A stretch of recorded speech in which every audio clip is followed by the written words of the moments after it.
नमस्कार, स्वागत है आप सभी लोगों का मालवीय एकेडमी के इस ऑनलाइन लर्निंग प्लेटफॉर्म पे। बीएचयू ने अपने पहले राउंड के अलॉटमेंट का शेड्यूल यहां पर जारी कर दिया है। इनमें क्या क्या खास बातें हैं, कौन कौन से रूल्स एंड रेगुलेशंस हैं एडमिशन काउंसलिंग के रिगार्डिंग, आपको इस वीडियो में सब कुछ मैं एकदम समराइज्ड वे में बताने वाला हूं। अगर यहां पर आपका जो है वो राउंड 1 में रिजल्ट आता है तो आपको कितनी फी भी पे करनी होगी ये भी मैं आपको इस वीडियो में बताने वाला हूं। ध्यान से एक एक बातों को सुनिएगा। सबसे पहली चीज, अगर हम लोग राउंड 1 रिजल्ट की बातचीत करें तो 17 अगस्त को शाम 5 बजे आएगा। 20 अगस्त को शाम 5 बजे तक आपके पास मौका होगा फीस पेमेंट करने का। ठीक है, फिर बात आती है कि फीस कितनी पे करनी होगी। पहली चीज, अगर आप फीस नहीं पे करते हो, आपको कोई भी सीट अलॉट होती है, अगर आप फीस पे नहीं करते हो तो आप इस काउंसलिंग से बाहर चले जाओगे। सीधी सी बात जान लो, बीएचयू काउंसलिंग से ही बाहर चले जाओगे। फिर आप चाहोगे बीएचयू की काउंसलिंग में वापस आना तो आप इनके स्पॉट राउंड में आ सकते हो, जिसके बारे में आगे आपको बताऊंगा। फी पेमेंट में यहां पर आपको कौन कौन सी कितनी फी पे करनी वो ध्यान से देखिएगा। अब एक चीज समझिएगा, बीएचयू ने ये क्लियर नहीं किया है, ये बीएचयू के एक सेमेस्टर की फीस है यहां पे। तो सीधी सी बात है कि जब पहली बार एडमिशन होता है तो वहां पर पहले सेमेस्टर की फीस ली जाती है। अब एक साथ ये 1 साल की फीस लेंगे या 1 सेमेस्टर की फीस लेंगे, इन दोनों को क्लियर नहीं किया गया है। मैं ये मान के चल रहा हूं कि 1 सेमेस्टर की फीस यहां पर ये लेने वाले हैं। एफिलिएटेड कॉलेजेस के केस में मैंने 1 साल की फीस मेंशन की है, क्योंकि वहां पर सेमेस्टर फीस मेंशन नहीं की गई इनके बुलेटिन में। ठीक है, अब सुनिए, बीए आर्ट्स या बीए सोशल, एफएमसी एमएमबी दोनों केसेस में, मतलब मेन कैंपस में, तो 1150 अगर आपकी रेगुलर सीट होगी तो, अगर आपका पेड सीट पे एडमिशन होगा तो 7150 रुपए पे करना होगा। एफिलिएटेड केस में पूरे 1 साल की फीस है 11,000 रुपए रेगुलर के बच्चों को, 21,000 रुपए यहां पर पेड सीट वाले बच्चों को पे करना होगा। लेकिन ये पूरे साल की फीस है, ये 1 सेमेस्टर की फीस है। बीएससी मैथ्स बायो सिर्फ मेन कैंपस में है, 2,000 रुपए रेगुलर सीट पे, पेड सीट वालों को 24,000 रुपए पे करना होगा। बीएससी एग्रीकल्चर अगर आपका मेन कैंपस में होता तो 10,000 रुपए आपको पे करना होगा रेगुलर सीट पे, 30,000 रुपए पेड सीट पे।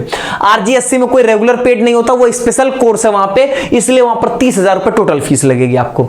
बीकॉम के अगर मेन कैंपस में हुआ तो 1150 रुपए, और अगर पेड सीट में हुआ तो 16,150 रुपए पे करना होगा। आरजीएससी स्पेशल कोर्स है, कोई वहां पे आपका रेगुलर पेड नहीं है, 16,150 रुपए पे करना होगा। एफिलिएटेड के केस में लगभग 11,000 रुपए फीस लगेगी। डीएवी में, एएमपीजी और वीसीडब्ल्यू में 22,000 रुपए फीस लगेगी, रेगुलर सीट है आपकी। और अगर हम लोग पेड सीट में जाएंगे तो यहां पर 25,000 रुपए यहां पर आपकी फीस लगने वाली होगी। लेकिन ये पर एनम की फीस है, 1 साल की फीस है। अगर इन्होंने 1 सेमेस्टर के लिए लिया तो इसका आधा कर देंगे वो। किसके केस में? सिर्फ एफिलिएटेड के केस में। बीएलएलबी के केस में 36,150 रुपए यहां पर आपकी लगेगी, जो कि इनकी 1 सेमेस्टर की फीस है यहां पर। ठीक है, तो इतनी फी आपको पे करनी होगी। अब हम लोग रूल्स एंड रेगुलेशंस की बातचीत करते हैं। रिजल्ट में क्या दिखेगा हमको? रिजल्ट में ये दिखेगा कि आपको कौन सा कोर्स, मतलब कौन सा सब्जेक्ट, जैसे आपको बीए ऑनर्स मिला, बीए ऑनर्स आर्ट्स, तो उसमें कौन सा यहां पर आपको जो है वो सब्जेक्ट मिल रहा है। सोशल है, कौन सा सब्जेक्ट है। बीएससी ऑनर्स मैथ्स में सब्जेक्ट कौन सा मिल रहा है वो पता चलेगा। रेगुलर सीट है या पेड सीट है, और प्लस वो एफएमसी एमएमबी या किसी एफिलिएटेड कॉलेज में एडमिशन हो रहा है, ये आपको पता चलेगा यहां पे। फी एडजस्टमेंट, अगर यहां पर ऐसा हो रहा है कि आपको पहले राउंड में कोई सीट मिली, दूसरे राउंड में अपग्रेड होकर कोई ऊपर वाली सीट मिल गई जिसमें फीस कम लग रही, सपोज करिए आप एफिलिएटेड से अपग्रेड हो गए कैंपस में, तो आपकी फीस तो कम हो गई ना। मतलब आप पहले तो 10,000 रुपए दिए थे, बाद में 2,000 पे करना था, तो दोबारा आपको कुछ पे नहीं करना होगा। इवन 8,000 रुपए आपकी रिफंड होनी होगी, और वो रिफंड यहां पर ये पूरा एडमिशन प्रोसेस खत्म हो जाएगा, उसके बाद 3 महीने के अंदर ये फी रिफंड करेंगे। ठीक है, और ऐसा भी हो सकता है कि आपका सपोज करिए यहां पर कि आर्ट्स में मेन कैंपस मिला था, सोशल में यहां पर आपको, या ऐसा हो सकता है कि आपको आर्ट्स की रेगुलर सीट मिली थी या किसी सब्जेक्ट की, मान लीजिए हिस्ट्री, आपको सपोज करिए यहां पर कोई रेगुलर सीट मिली थी, अपग्रेड करके आपको पेड सीट यहां पर ऑफर हो जाती है। जैसे सपोज करिए आपको नीचे आपने सोशियोलॉजी की रेगुलर सीट मिलती है, अपग्रेड करके हिस्ट्री की पेड सीट मिल गई, तो यहां पर आपको ज्यादा पैसा पे करना होगा। तो जो ऑलरेडी पे कर चुके होंगे वो पैसा एडजस्ट हो जाएगा आपका। सपोज करिए आपको 10,000 टोटल पे करना था, 2,000 आपने ऑलरेडी पे किया था पहले, तो 2,000 वो एडजस्ट होकर 8,000 रुपए आपको यहां पर पे करना होगा। अब देखो, इन्होंने ये क्लियर तो नहीं किया है, लेकिन ऐसा होना यहां पर तय है कि जैसे ही आपका राउंड 1 का रिजल्ट आएगा तो वहां पर वो सीट आप अगर एक्सेप्ट कर रहे हो, उसके बाद डॉक्यूमेंट का वेरिफिकेशन होना, देन वहां पर फी पेमेंट करने का ऑप्शन आएगा। जबकि इन्होंने ऐसा कुछ मेंशन नहीं किया है, लेकिन कुछ नहीं हुआ तो एटलीस्ट यहां पर आपका राउंड 1 का रिजल्ट आएगा तो आप फी पेमेंट करोगे, आपका डॉक्यूमेंट वेरिफिकेशन जरूर होगा, क्योंकि अगर डॉक्यूमेंट वेरिफिकेशन के दौरान कुछ डॉक्यूमेंट्स आपके गलत पाए जाते हैं तो आपका एडमिशन कैंसिल या रिजेक्ट कर दिया जाएगा। ठीक है, ये होता है यहां पर। तो डॉक्यूमेंट वेरिफिकेशन का एक पार्ट होता है, वो ऑनलाइन होता है। फिलहाल इन्होंने अपने शेड्यूल में ये बात मेंशन नहीं की है, लेकिन होना ये तय है क्योंकि इनके रूल्स एंड रेगुलेशंस में ये बात मेंशन है। अपग्रेड एंड फ्रीज, जब आप फी पेमेंट कर दोगे तब ये आपके पास ऑप्शन आएगा। अपग्रेड फ्रीज क्या होता है?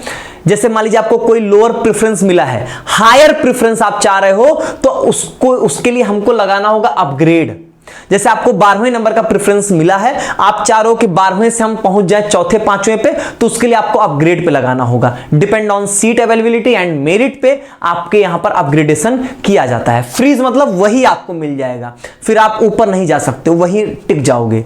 और अपग्रेड में एक चीज और भी होती है आपके, कि अगर आप मान लीजिए कि 8वें से अपग्रेड होकर चौथे पे गए, तो चौथे पे जाने के बाद ये बोलेंगे नहीं मुझे 8वां ही मिल जाए, ऐसा नहीं है। फिर 8वां आपका गया, आपको चौथा ही मिल रहा है। हाँ, अपग्रेड लगाए, अपग्रेड नहीं हुआ, कोई दिक्कत नहीं, जो है वो तो रहेगा, वो कहीं नहीं जाएगा आपका। समझ गए इस बात को? यहां पे विथड्रॉ, अगर ऐसा है कि आपका मान लीजिए कि ड्यू में हो गया, लगे हाथ साथ ही साथ में, तो आप जो है वो बीएचयू का एडमिशन विथड्रॉ करना चाहते हैं, बिल्कुल कर सकते हैं। विथड्रॉ का एक रूल होगा यहां पे कि जब तक जैसे कोई राउंड की काउंसलिंग चल रही, जैसे 17 को शाम 5 बजे रिजल्ट आएगा, 20 को शाम 5 तक फी पेमेंट करने का डेडलाइन है, इसी ड्यूरेशन में आपके पास विथड्रॉ का ऑप्शन रहेगा।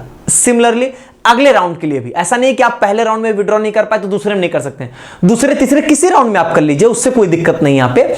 लेकिन मान लीजिए दूसरा राउंड यहां पर 23 को आता है, 23 से 26 तक, तो 23 से 26 के बीच में आप विड्रॉ कर सकते हैं। ये जो 20 से 23 के बीच में खाली था, उस ड्यूरेशन में आप कुछ नहीं कर सकते हो। समझ गए? यहां पे स्पॉट राउंड, जब आपके रेगुलर राउंड्स खत्म हो जाएंगे, कितने राउंड्स होंगे ये क्लियर नहीं किए गए हैं, मान लीजिए 6-7 राउंड आपके रेगुलर राउंड्स की काउंसलिंग की जाती है, होगी, ऐसा नहीं है कि आपके बस 1-2 राउंड में खत्म हो जाएगा, 6-7 राउंड तो हो ही जाते हैं यहाँ पे। तो जब आपके रेगुलर राउंड्स की काउंसलिंग खत्म हो जाएगी, सीट्स वैकेंट रहेंगी, जितनी वैकेंट सीट रहेंगी उतने के लिए स्पॉट राउंड की काउंसलिंग कराई जाती है। स्पॉट राउंड में कौन पार्टिसिपेट नहीं कर सकते हैं? जिनके पास ऑलरेडी कोई सीट है, ऑलरेडी वहां पर वो कोई ना कोई सीट जो है वो पा चुके हैं, वो यहां पर पार्टिसिपेट नहीं कर सकते हैं। ऐसे सभी बच्चे जिनको कोई सीट नहीं मिली है, या सीट मिली थी लेकिन उनका जो है वो रिजेक्ट हो गया, या सीट मिली थी उन्होंने विथड्रॉ कर लिया था, तो वापस से स्पॉट राउंड में वो पार्टिसिपेट कर सकते हैं। या आपने बीएचयू के लिए फॉर्म ही नहीं भरा था, बीएचयू के लिए अप्लाई ही नहीं किया था, तो आप स्पॉट राउंड में पार्टिसिपेट कर सकते हैं। एक्स्ट्रा 500 रुपए यहां पर आपको नॉन रिफंडेबल अमाउंट होगा, वो यहां पर आपको पे करके ही आपको स्पॉट राउंड में पार्टिसिपेशन का मौका मिलेगा यहां पर। ठीक है, और एक बात याद रखिएगा, विथड्रॉ का ऑप्शन तभी तक होगा जब तक स्पॉट राउंड अनाउंस नहीं हो रहा। जैसे स्पॉट राउंड अनाउंस होगा, विथड्रॉ का ऑप्शन आपका खत्म हो जाएगा, उसके बाद आप विथड्रॉ नहीं कर सकते। यहां पे रिफंड की बातचीत करें तो जब पूरा एडमिशन प्रोसेस यहां पर खत्म हो जाएगा, उसके बाद 3 महीने के ड्यूरेशन में ये यहां पर आपकी सारी फीस जो है वो रिफंड करेंगे। रिफंड में ये कुछ काटेंगे नहीं, मतलब आपकी सारी की सारी कोर्स फीस रिफंड करेंगे। अगर आप यहां पे विथड्रॉ का ऑप्शन यहां पर चूज कर रहे हो तो आपकी पूरी फीस यहां पर रिफंड की जाएगी, कुछ भी अमाउंट कटेगा नहीं, लेकिन ड्यूरेशन इन्होंने यहां पर बता दिया है। ठीक है, यहां पे तो ये सारे इनके रूल्स एंड रेगुलेशंस हैं एडमिशंस एंड काउंसलिंग के रिगार्डिंग। बाकी जो भी नई अपडेट आएंगे वो चैनल पे आपको दी जाएंगी और बताई जाएंगी। बहुत बहुत धन्यवाद।